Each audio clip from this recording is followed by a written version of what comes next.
Welcome back to the Fight for Your City podcast. I am joined by another guest this week. He is an ordained minister. He is a case manager for DCS here in Vanderburgh County, and he is also one of my closest friends, the best man at my wedding, as I was at his, my good friend, Nyles Head. Now, Nyles, I think you told me there's a brief thing you want to add as we start this episode. Yeah, for the record, I just want to say I do work for the state of Indiana. I work for the Department of Child Services. Everything I say here today is not anything related to any sort of case or any sort of innocent person. Anything I say here today is also not an official statement from the Department of Child Services. I'm just going to be talking about my experience of what I see in our city. So, perfect. So let's jump right into that then. So DCS stands for Department of Child Services. It's called different things depending on what state that you're at. So what is kind of the purpose of your job? What role does it fill in our city? So bottom line is we got to keep kids safe. Just making sure that families are safe in general, but most of our focus is on children. Despite what some people might say, most of our job is just trying to strengthen families and give any support we can. It can be as simple as linking up with community resources or as complicated as, full-on state resources. So yeah, just kind of depends. And that's kind of like the misunderstanding a lot of the time is that they think about DCS working up families, but a lot of times like people don't know that most of those families do end up being reunified a lot of the time. We don't often hear about those stories. Yeah. But yeah, we have a lot of community partners that we work with here in Vanderburgh, and so we work with like a lot of different businesses, a lot of different churches, especially. Churches are probably like the biggest one in my opinion. Mm-hmm. The thing is, like, we have families, and families fit their own little niche place in the world, and so they wind up with niche problems. So we have churches who can kind of fill that gap. So it's always really good. Well, let's talk about that for a moment. And I guess I'll start off by saying what some people don't know is that foster care and adoption has been there since the earliest parts of our faith. It's one of the first community involvements that the early church was a part of. Oh, yeah. Churches used to go to there was like a, I could be missing on my church like history, a dumpster or like a pit. Yeah, right? There was like a certain part of the city where you would literally drop off a child and abandon them, and people used to come to either raise that child to be a slave or raise that child to go into sex trafficking. But Christians started the first orphanages by picking up those children and raising them as their own. And what I think is beautiful is like, even as early as like Paul's writings in the church, we even have the illustration of adoption to better illustrate like how our faith is and how we relate to God. I think it's beautiful. It is. So tell me, because we've talked about it a lot before, tell me about the gaps that often are in the foster care system, that are often with some of the stuff that you encounter, that the church and nonprofits and all those nonprofits are connected to ministries in some way, or supported by ministries. Tell me what those gaps are and how churches fill them. Yeah, I mean, they can be anything. I mean, it could be as simple as like a bed or a bed frame.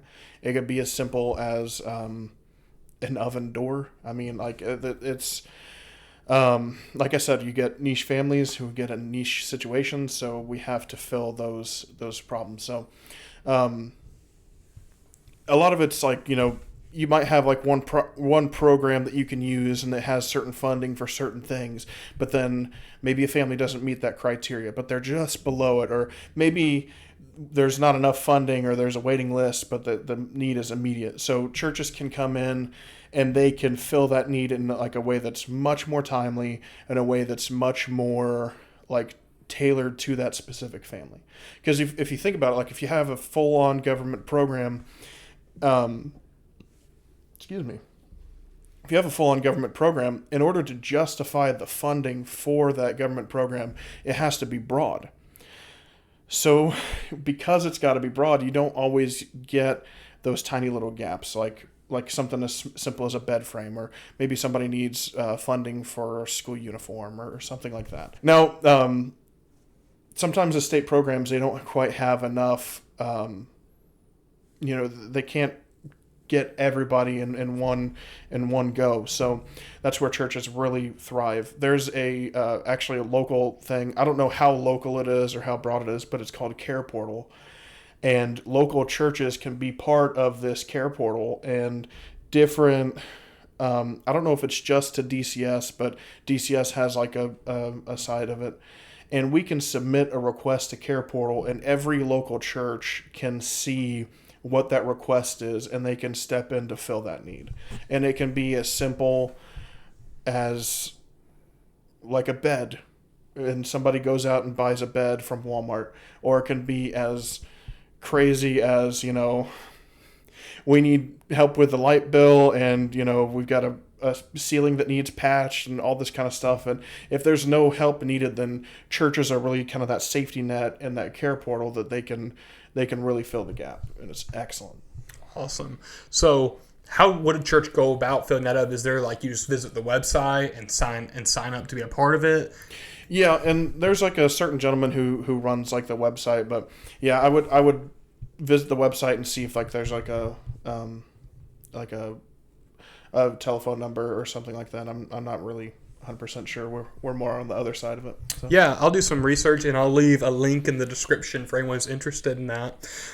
Another thing too is you talk about like the small needs, but there's also larger needs that get filled, such as there's a nonprofit here in Evansville area called the Isaiah House. Can you tell me about what they do and what kind of gap they fill in the system? If it wasn't for the Isaiah House, if we were to do a removal, the children would have to stay in the office, and it's not a very they do their best, but it's not the most kid-friendly place as much as a comfortable house is. Yeah. So they have a very comfortable house, and they have a lot of volunteers who happily give up their time and their energy to help these kids and support them.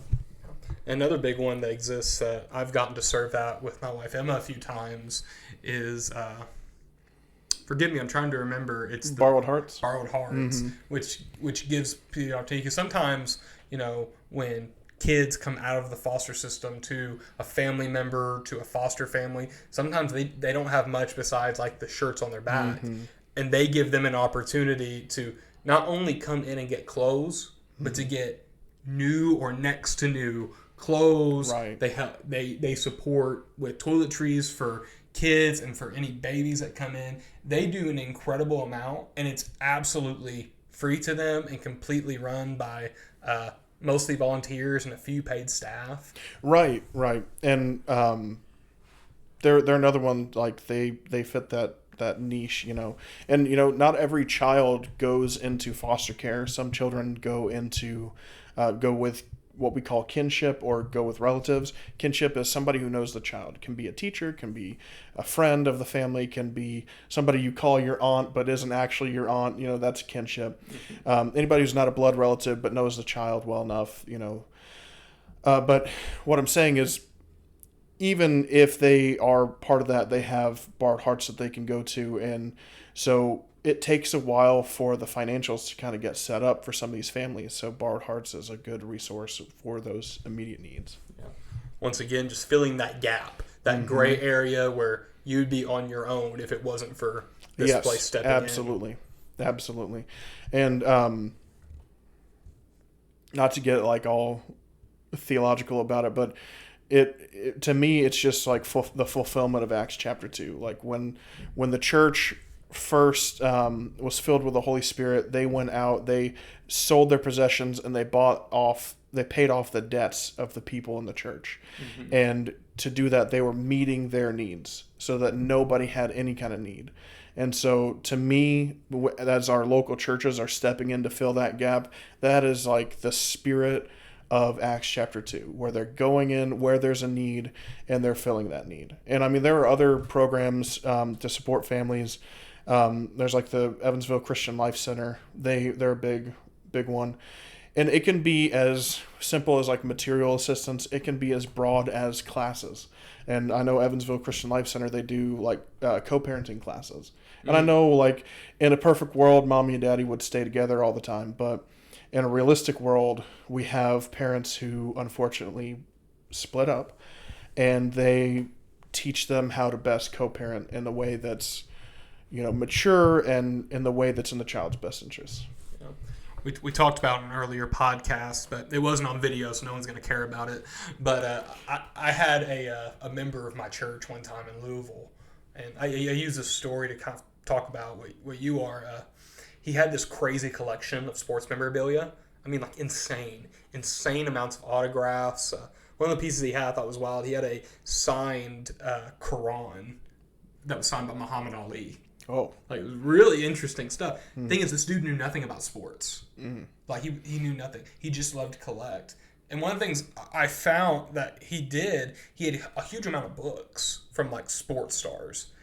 And I'd asked him what the thing was with the books, and he said they were all autographed.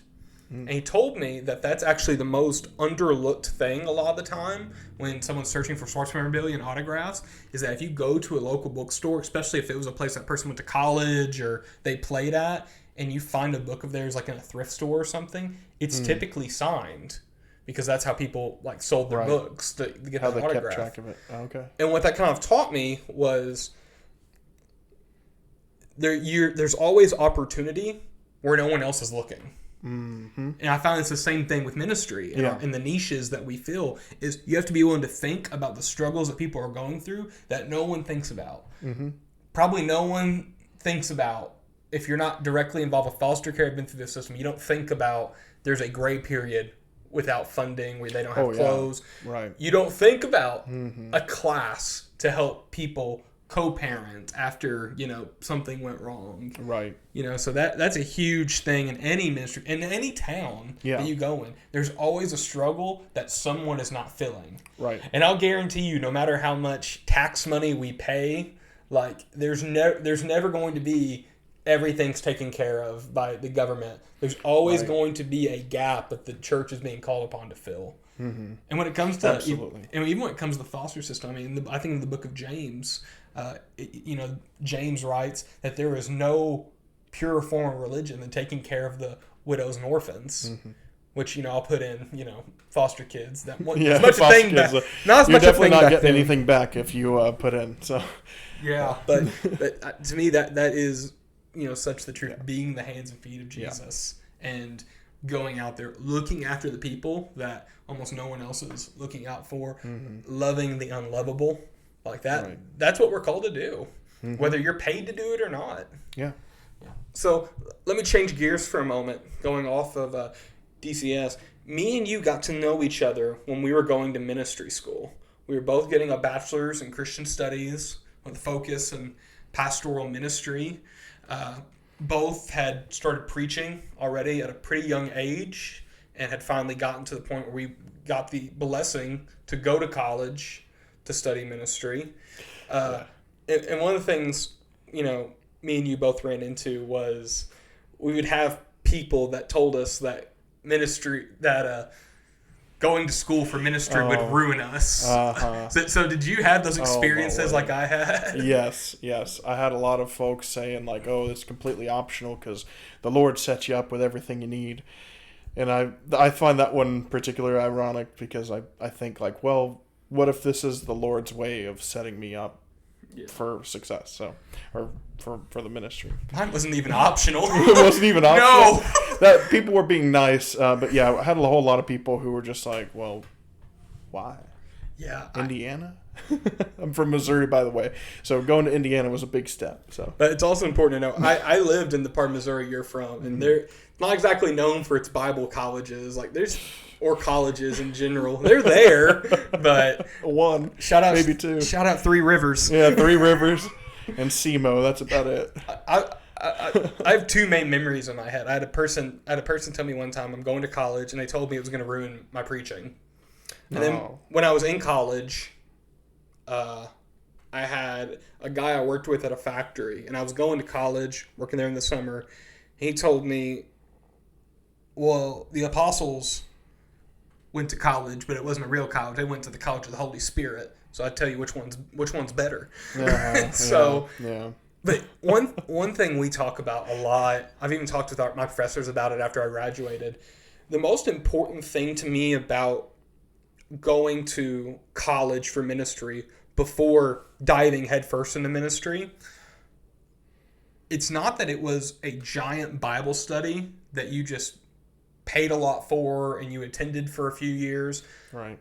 But to me, the most influential part of going to school for ministry, going to college, was not just what I learned, but what I unlearned first. Oh, yes, big time. Our friend Roman was like a big support before I went to college because he helped me kind of establish that expectation. But you'd be surprised how much you thought you'd learned growing up in like Bible study and children's church and stuff, and you realize like, oh, you go back and read in the Bible and you're like, oh, that's actually not accurate. Yeah. Or, somebody on TV said something at some point and it got really popular and everybody started saying it in the churches, and then you go fact check it and you're, oh no, that's not what that passage is saying at all. So it's things like that. But yeah, you definitely have to have the deconstructing of like all of your assumptions and all the things you think you know before you can start like building something substantial. Yeah. And to be clear, it's not we're talking about deconstructing our faith. No, not at all. The faith was on it was kind of almost like stripped down to the foundations. Yes. Right. And like I'll even use this term, rebuilding on solid ground. Right.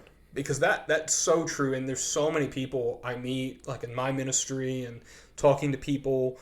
I know people, they just believe straight up heresies. Yeah. Like stuff that get them burned at the stake if they were born like 300 years earlier. Yes, right. But you talk to them and it always goes back to, well, I heard my pastor say that one time. And you begin to realize that so much of that is built off of not the foundation of Scripture, but just listening. Right. Which kind of has, it's good that people trust their pastors. But there's also a negative side when people aren't taking it upon themselves to be in the Bible and honestly just being willing to question sometimes. Yes. I am hopeful though, because like with, the internet becoming more and more like what it is today, you do have a lot of people who are out there speaking like the real truth and saying, like just the other day on YouTube, maybe it's just my algorithm, but just the other day on YouTube I saw a video that was like common Christian phrases that aren't actually founded in the Bible. And I've actually heard ministers preach, like good, solid, biblical and college educated ministers preach messages where they called out these common Christian sayings and told the congregation, this is not in the Bible. And, there might be some merit to what it's saying, but it's not exactly, you can't quote it like you're quoting Jesus. Do you remember any examples of that? Oh, yeah. The Lord works in mysterious ways. Mm-hmm. Or my favorite is money is the root of all evil. And some of y'all will scratch your head at that and say, well, that's in the Bible. No, the love of money is the root of all evil. Is the actual quote in Scripture. Or, you also have some that are like taken completely out of context, like judge not lest ye be judged. Like that's taken out of context from like its place, That doesn't mean we don't recognize evil. Right. That's how it gets taken. You can't point out what I'm doing wrong. Mm-hmm. You can't say what I'm doing is wrong. I'm like, that's not what judgment is. No, right. A big one that gets me all the time that I hear, and I kind of get frustrated when I don't hear as many pastors call it out when people say it, is when people say, "Oh, I just remember the Lord won't give me more than what I can endure." Like, and you got to read the Bible. Buddy, you got to read Job. You got to read Job. It's the whole thing. Yeah, there's so many like that. One of the big ones I remember from college was. And I'm not going to act like I wasn't ignorant to this at one time. I was, but when we had people that were in our class that believed that when you die, you became an angel. Oh yeah, and that's prevalent throughout. There are going to be people turning off the podcast right now. Yeah. That's not in the Bible. No. These are like two distinct people, you know. Yeah. And if so, how were there angels in heaven before there was people? Before there was mankind. People just don't think about it. They just hear it, and it sounds good. It does sound good. I mean, yeah, I'm guilty of that. Yeah, I think we all are. But that's like such the important thing of having a moment where you kind of step out and honestly have the humility to relearn some things. Yeah. It's actually, I'm going to be bold enough to say this, but there's some people that I think have a harder time when they go to college later in life. It's not all people, but I've just seen a few examples of it's just tough to unlearn some stuff. Yeah. I mean, I get it. I mean, you've got all of your lived experience and, you know, your developing years from 0 to 25, especially like 0 to 5, which, I mean, DCS coming out again, but 0 to 25 are like your forming years, and you become the person you are. And from there, your perspective on life will impact how you perceive your experiences. Yeah. Not to get too like subjective, but that's just how it is. So to come in with lived experience is to come in with all of these, like everything that you've seen has been seen through the lens of that person that you became when you were 25. Yeah. Yeah. And, you know, one of the things I was thinking about today, you know, thinking about college and stuff is the reality is I kind of understand where some of those guys get it from, you know, when they're kind of against college, because I've seen like sermons that guys preach when they're going through seminary or they're fresh out of seminary, and I understand what they said. Yes. But I know no one beside me on it. Like yes. I sat in a church service one time beside a couple who I know, and they were college educated, not ministry school, but they were college educated, grown up in church their whole life, so they weren't, you know, and you know, they to the society standard, they should be able to get stuff, you know, going to church their whole life, you know, they're educated. And this pastor who's going to seminary goes up and preaches the sermon. And just the first like things, he's hitting them with like the, you know, the 12-letter words. And I kind of like do this, and I kind of look over to him real quick, and it's just kind of like blank in the face. Just like, I don't get it. And they just sat there through it. And I just thought like, wow. Like, take that, put that into the context of kids ministry, and that's exactly what I did. I was terrible. Oh man, I did it. I did it too once when I filled in at a place. But the thing is, though, is like that's the interesting thing is I found sometimes when some guys come out of seminary, they don't know how to speak to the hearts and souls of people, but they're correct in what they're saying. Yeah. Unless they went to certain schools, which I won't mention. But and then, you know, you have these other guys who have no college experience, and man, they are so powerful in their speech that they're just cutting right through to the hearts and souls of people. But in what they're saying is filled with like a lot of the sayings that we talked about. Yes, right. And maybe some borderline heresies within there. Right. And that, to me, that's the thing though, is you shouldn't have to choose one. There is not thing where you have to choose one or the other. No, it's kind of like in an ideal world, even if you can't go to college, like, you know, finances, like whatever it is, you know, just taking the time to be a part, to have a mentor, to study the Bible. And here's the key part, not just study the Bible on your own, because I'll argue it's not enough to study the Bible on your own. Because there's a lot of heresies that have come out from people who've just studied the Bible alone. To me, the point is you need to study it, and then you also need to be challenged by smarter and wiser people than you. Right. And if you do that, or, you know, go to college route, which is the same thing basically, you're just paying a lot for it.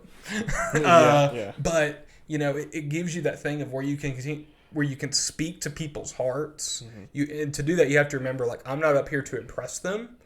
I'm not up here just to show them how smart I am. I'm here because this person just walked in, maybe not dealing with the question of, oh, this modalism stuff sounded pretty good. No, they're coming here saying, I'm about to divorce my husband. Yeah. They're coming here saying, I don't know how to raise my kid. Yeah. They're coming in saying, I'm dealing with an incredible loneliness, and I don't know what I'm supposed to do. Mm-hmm. This is what people are coming in with. Yeah, there's a point where you have to leave the monastery and enter the town square, so to speak. Like, yeah. You can study book knowledge, but until you like get the practical experience, that's like two separate things. So, I mean, you spoke on like there are some ministers who like they have the head knowledge and they can teach and preach in ways that are like accurate to the scripture and accurate theologically. But if you lose your touch with the people, then at that point you're more of a lecturer and less of a pastor. And I'm not saying you're not a pastor. I'm just saying like you're more focused on giving a lecture rather than meeting the people where they're at with their real experiences. I really like that saying, you got to leave the monastery and go to the township. Is that a real saying, or did you come up with that? I just came up with that. Man, quote it. Clip that on a t-shirt, yeah. Clip it in the chat. Yeah, but I just see that so much time. And, I'm not even going to act like I probably went through that process too. Sure. Part of that is just being so young that you haven't got out into like the world enough yet to like see it. I know where they're coming from though. Like when you're learning these things, you want an outlet. You want a way to process it. You want to share it because it's exciting to you. You want all these things, but there's just a time and a place for it. And that's why I think classrooms are great because, you have people that you can talk to about it. And, you eventually make friends and you can talk to people after the fact. But, I mean, in a church, it's not very palatable. Yeah, I think, too, though, that classroom kind of goes back to the issue. Because if you're having a preaching class and your audience is your professors and a bunch of seminary students, yeah, you're preaching to one kind of audience, yeah, which is a really learned group with a huge vocabulary to them. Yeah, yeah. And what I always tell people, because I get confronted on this sometimes, you can still teach people that vocabulary, but I can't just use the word eschatology and drop it on people. No, right. Because unless like I'm in like a Bible study where like I'm aware of like people that are in there. Yeah. Like you just have to break stuff down. People don't. The average Christian, I would say that I've met in my life, they probably don't have a good grasp on what sanctification is. Oh yeah. They don't even like some of the most mature Christians. Like I'm not certain if they fully can grasp like what sanctification is. Like I'm not throwing shade at them. It's just the fact that like it's a complicated thing. It's not and they don't think about it being relevant to their day-to-day life. Right, right. Well, yeah, so that's a huge thing. But, to me, we're kind of seeing a movement now where there are some Bible colleges that are doing exceptionally good. I hear so many people talk about Liberty University. And Asbury. Yes, Asbury, so many. But then, I think about other Bible colleges that are closing or losing professors, having a smaller, base of kids, right? With like there being like this pastor shortage that's happening, and that's kind of where I get concerned, because a lot of churches I know that are bigger churches, they like to hire from within. Yes, so their kids have kind of come through their system. Yeah, and I worry sometimes that maybe we will get to a place where it's going to be a lot more of that internal knowledge that you've gotten from a pastor over the years. Yeah. Rather than something that you've fought through on your own, which I know I know some churches here in Evansville that part of their thing is they will pay for their staff to go through seminary. Yeah. So like it may come from within, but we're actually going to send you out. That's good. You're going to battle with some stuff. That's good. And then we can give you a role in leadership. That's good. And I hope they give them like the liberty to choose which seminary too, because I think it can also be dangerous if a church like selects which seminary you go to, like which one. I can see both. I just wrote a blog, not too long ago about going to a gay themed church service. So I could see there being like gaps, like no, I'm not we're not paying for you to go there because it's going to be burning money.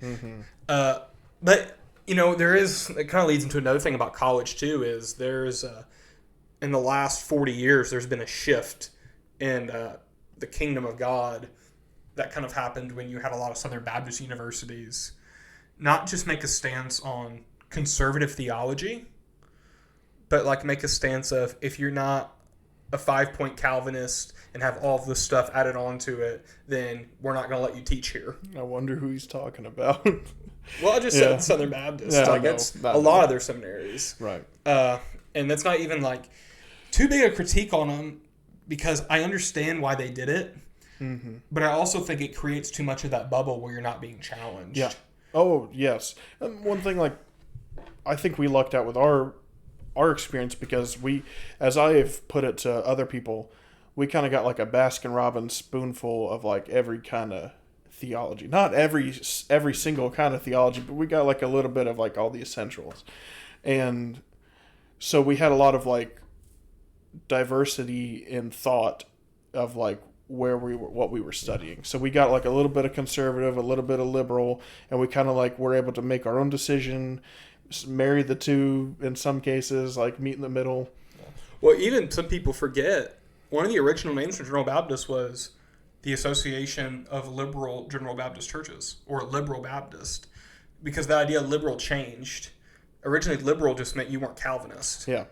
And then now it'd be more associated with like Unitarian. Yeah. Or Universalist, which we're not. No. But, that's kind of the idea. And that, to me, that's the issue, is that you have seminaries that have gone completely off the edge, that they are Universalist, right. Unitarian. Right.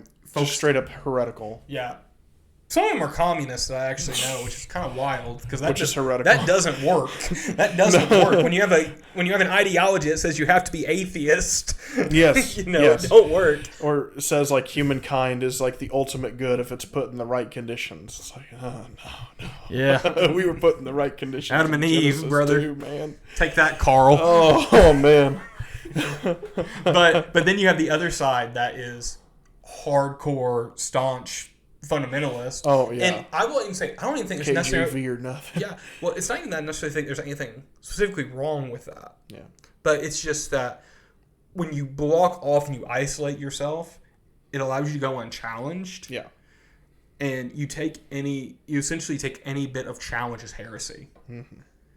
Yeah, and I think if a Christian comes at teaching with a closed mind, and what you're essentially saying is, I have learned all that there is to know, which is a lot of pride for somebody who is claiming to be led by the Holy Spirit. And I think if you're really, truly being led by the Holy Spirit, then you're constantly in that growth state where you're learning more, and you're applying it, and you're learning more, and you're applying it. And I think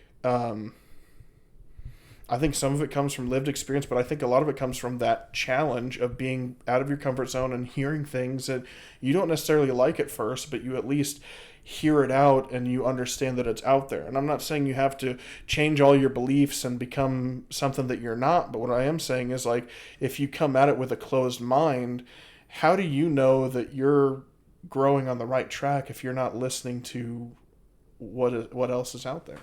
It's kind of led to like it's kind of, I'm not going to say it's the cause of it, it's not, but there's kind of like that edge polarization now, like there is with politics. Yeah. And there's sects with Christianity now where pick a side or die. Like either you're like, hardcore, like on board with John MacArthur and that group, strong Calvinism, or you're a liberal. It's like there's a lot of us that are in the middle. Yes, there's a lot of people that's in the middle. Yeah. And it's like I'm fairly Arminian, but like at the same time I see some of the things that Calvinists say and I go, okay. Yeah. I see where you're coming from at the very least, but on some things I'll straight up agree with them. Yeah. I mean, I'm not a Calvinist, by the way. I'll go as far as say this: we don't have Arminianism if it's not for John Calvin. I'll second that. John Calvin came first, and then there's a build off of kind of his ideas, because it kept, it still kept the first point for the most part. Some people have an alternate version of that. Yeah. But this is just a critique of it. That's all Arminianism really is, the critique of it. Yeah. But it came first, out of that Reformation movement, where he kind of became separated from Martin Luther's movement. Yeah. Even more. He's a Protestant of a Protestant. He is. And so, but yeah, I think that's a big thing. And that I really bugs me, because it becomes a civil war of our faith. That it's not just that, we're going to isolate ourselves from the Orthodox and the Catholics, but now it's like, okay, now it's not just we have so many denominations and Protestantism. It's now like, oh, now we have a huge group with a crazy online presence now that's going to leave crazy comments in the shorts of this. You know, it's like that. Here's the thing, though. It's like, I can disagree with you. That doesn't mean we can't talk. I have so many friends and family. We can't love each other. It doesn't mean we're not going to see each other in heaven either. Yeah, I got so many friends and family that disagree with me about, other stuff. But we have to admit, like, the stuff we're arguing about is small. Oh, yes. We're honestly arguing about, because what Arminianism and Calvinism comes down to, we're arguing about the definition of one word. Yes. Yes. That's not even essential to salvation. That's the thing, like, if it's not regarding salvation, like, it's not, like, I don't want to say it's not worth fighting over. Like, yeah, you're gonna have discussion, but I mean, it's not worth coming to blows over. We got the same answer. Yes. We just had different way. We just had one part where we took a different road. Yes. We had one part where we took a side road. Not even the highway. No, right. Right. There's just one thing. There's one thing that did, because that one thing opens up all the other questions. Yeah. But that I got Dr. Donovan, get on the podcast. I got some stuff I want to talk to you about. This is so much more lighthearted than with Emma. We were so serious. Oh, but yeah, man, I really encourage anyone who's out there, if you're a young minister, even if you're a minister who's, 30, 40 years old, you've been in ministry for a while, if you feel calling to get back in college, I'm going to tell you, do it, because it's so fulfilling. Yeah. And I would say the only thing is you have to, whether you're young or old, you got to go in with an open mind. You're not going there to prove how smart you are. You're not going there to prove how you got everything figured out. I went through that process. It wasn't fun because you only feel like an idiot. Yeah. But you need to go in with a humble heart to say, okay, I'm going to listen. I'm going to listen to what they have to say. I'm going to be willing to say I got some stuff wrong. I'm going to be willing to say there's some stuff I didn't know. And if you go through that, you're going to have like this crazy experience. Yeah. That's not only going to grow you, but it's going to grow your church and it's going to grow your family. Yeah. Because God is then going to use through that to pass on that knowledge to them as well. And I'll tell you what, man, like after I went through it, it gave me just so much more confidence in the pulpit from someone who was like so scared like to say something wrong. Yeah. And I still say stuff wrong, but you have so much more confidence that, I read the whole Bible again through college. Yeah. I know for me it gave me direction. Like I knew vaguely what to say from the pulpit, but I just didn't know where to take it and like how to take it there, But after college, it gave me like the tools. When I was I was very fortunate enough that I was able to immediately go from high school into college.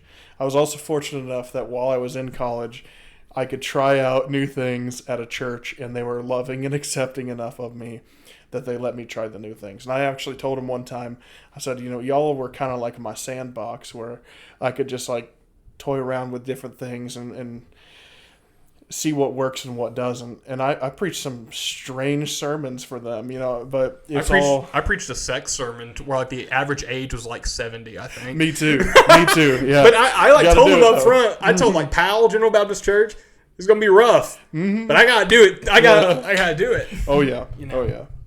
But yeah, I mean, but having a place to do that was excellent. And, it is a place where you can just try new things and where you can, in a safe way, I'm not saying doing drugs like most college students try new things, but, try new things in a sense like where you learn new things and then you apply them in different ways, and God bless people in Winslow putting up with me for those 4 years where I was able to basically do not what I wanted, but, do creative things that I wanted to see what worked and what didn't. Yeah. And now me and you are kind of at a different season ministry now, where before we were doing fill-in work as a learning time, as young men learning to preach. Now we're in a season. My dad, I remember when I was a kid, he told me this would happen one day, and I always kept it on my mind. There's going to be a day where people ask you to preach, no longer just because you're the young guy, like the young kid, and that's like, a fun thing to do. Mm-hmm. But there's a day that's coming where they're going to ask you to preach because they're expecting you to do a crazy good job. And that's the season that we're in now. Is now we're not being called in as a high school kid or a college kid who we're just given an opportunity to learn the ropes. Now it's like, oh, we're calling you in and we're going to pay you and we're expecting you to do a really good job for us. Yeah. Yeah. So definitely no more of the crazy sermons, bringing up an e-soul and doing crazy stuff like that. But yeah. But isn't that such a weird thing too, though? Like so much different than pastoral ministry. I described it to people. I talked about it when I spoke in Honduras one time. I'm like, you're kind of like the hired gun. Like I'm coming in to preach the best sermon I can. It's not that I can teach a series and hope that they get a point over 7 weeks. It's that you got one thing to preach to them, that something in their life is going to shift today, hopefully.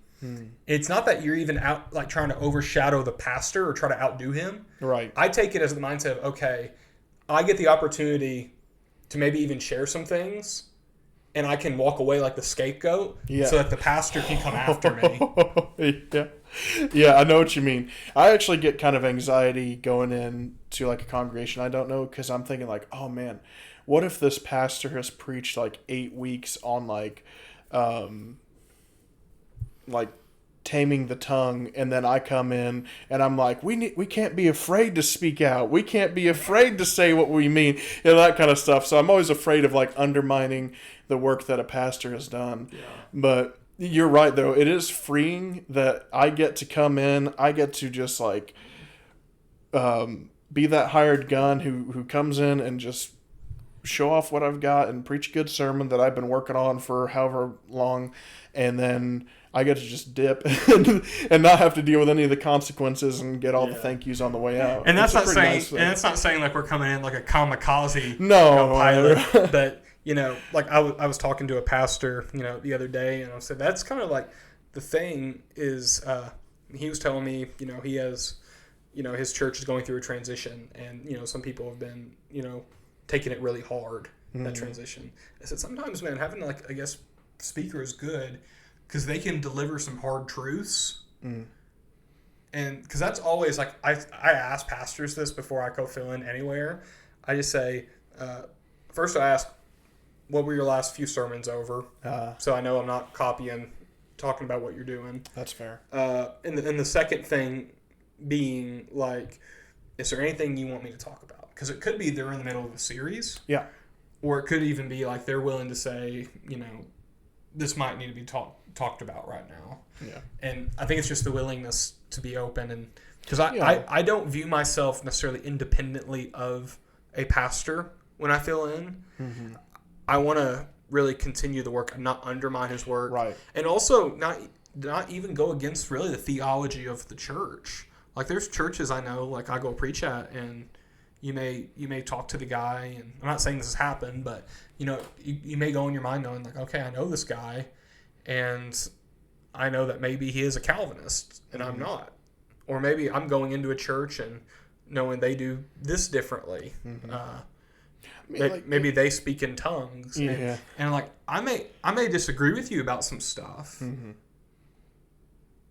but also I don't really think it's my place to like come up here and like give like this grain correction to you. Yeah, right. Because all I've done really is discredit your pastor over something that's not a salvation issue. Yeah. And all I've done is sown distrust or broken my trust in my relationship with the pastor. Yeah. So that's a big thing I think, like to think about, to work to avoid too, when you're kind of in that, when you're filling in at places. Yeah. Even when you're asked to like speak at like a special event or a conference or something, just having that in mind. Well, the way I see it, like for fill-in work, I mean, it's like if I borrowed your car, I would baby that thing down the expressway. Like I'd be so paranoid of like dinging it or running over something I shouldn't. Like I would be very more cautious than I am with my own car because it doesn't belong to me. And so I think in the same way, like if I borrowed your family, which sounds weird, but if I borrowed your family, that's essentially what I'm doing as a congregation. Or if I'm looking after your flock. Or like if I gave you my kids and said, hey, can you watch them while I'm gone on vacation? Exactly. It's the same thing. Yeah, exactly. But yeah, and that's actually why sometimes I've actually taken the practice of I started doing this more recently, sending them my slides and my sermons way ahead of time. Just be like, hey, look over this, make sure this is all right. Especially if it's over some tough subject matter, especially. Yeah. You know, I'm just going to be like, hey, there's once you know, like, this is what I'm talking about. Let me know if you want me to fix anything. Yeah. Yeah, because in the end, it's not about you. Yeah. Neither one of us are big enough names where, you know, we have the authority to do whatever we want, and they just got to be okay with it. Yeah, I'm not exactly getting calls from Atlanta or from New York City or LA or any places like that. Like, we don't just get to show up, and we're not celebrity pastors where we can do what we want. I don't know. See how this podcast does. I made a whole $2 off the last one, so we're gonna keep this thing going. Big bucks. We're gonna afford a second camera at some point. Oh man! Second mic stand. This one's getting thrown away. I'm telling you that. I'm done with it. But yeah, man, what a wonderful, you know, even season to be in. The opportunity to continue to be able to preach and to go to places, and you know, even like I feel like it's even like an opportunity to almost retool sometimes. Oh yeah. And like I said, sometimes like even like Philly and speaking still has that element of they don't know me, so I can try something just a little bit different. If I'm gonna try, maybe now I can try to see like, can I get people to be more responsive? Can I try to be conversational more? Right. You know, can I switch this up in a way? And where it's hard to do when you're preaching at a church every week because some people are like, man, I have like my pastor's got multiple personality disorder or something. Yeah. I mean, you definitely have that pressure every week. I remember like one of the first days that we showed up at preaching class, one of our professors put down 2 statements that were on a piece of paper.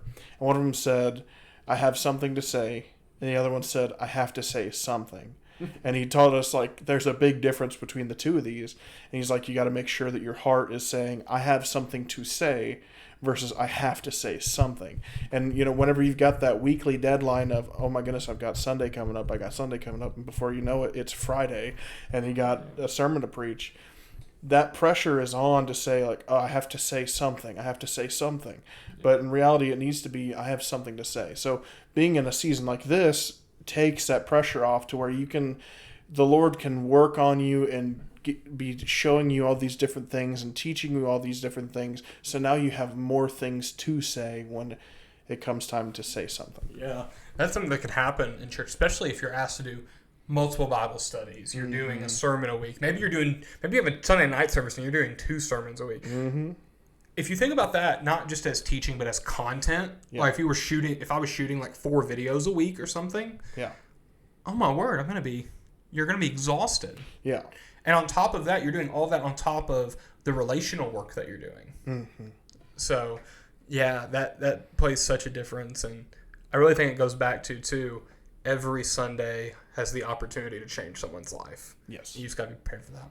And you don't get to choose what changes their life. No. I want to ask you one more thing before we get out of here, because I know that, you know, being a part of like DCS is, it's hard and it comes with a lot of struggle.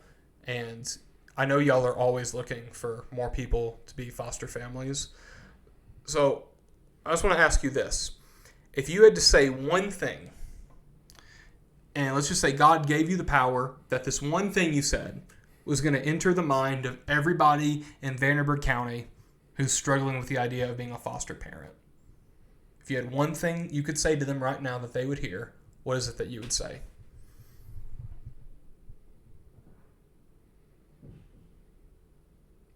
The road might be difficult, but reaching the finish line is worth it. Amen. Thank y'all for joining us for this episode of the Fight for Your City podcast. Thank you, Nyles, for being on and joining us. Please check out the links below that I put for some of the nonprofits that are involved. And you say, I'm not in Evansville, but my community still has a bunch of these gaps that need to be filled. I want you to take that to heart, and I want you to pray on it, because maybe your church is going to fill all of those gaps in your community, and they're just waiting on you to speak up and do something. Thank y'all for watching. Hit that subscribe button, and we will see y'all next week.